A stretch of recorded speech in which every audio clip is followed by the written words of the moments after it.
নীলমণি বাপ নীলমণি আজ এ বুদ্ধি শিখিলু তু কাহু আনি রে।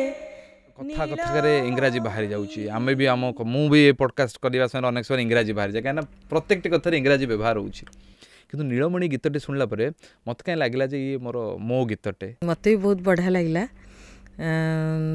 ମୋତେ ଅଭିଜିତ ଗୀତଟା ନିଜେ ଗାଇକି ପଠାଇଥିଲା, ଆଉ ଲେଖିଥିଲେ ଡକ୍ଟର ନିର୍ମଳ ନାୟକ, ଆଉ ସ୍ୱର ସଂଯୋଜନା ଅଭିଜିତ ମଜୁମଦାର।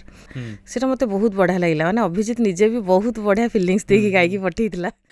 କେମିତି କ'ଣ ଗାଇଥିଲେ ଗୀତଟାକୁ ଆପଣ?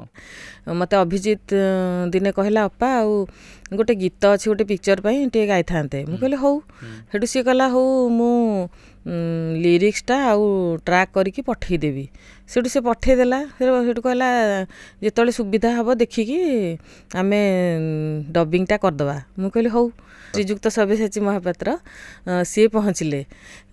ତାପରେ ଅଭିଜିତ କହିଲା ଯେ ବଡ଼ଦା କହିଥିଲେ ଯେ ଆପଣଙ୍କୁ ଡାକିବା ପାଇଁ ଏଇ ଗୀତଟା ଗାଇବା ପାଇଁ। ଏଇ ମାନେ ସେଇ ମାନେ ଭାବନାଟା ଥିଲା ସବ୍ୟସାଚୀ ସାର୍ଙ୍କର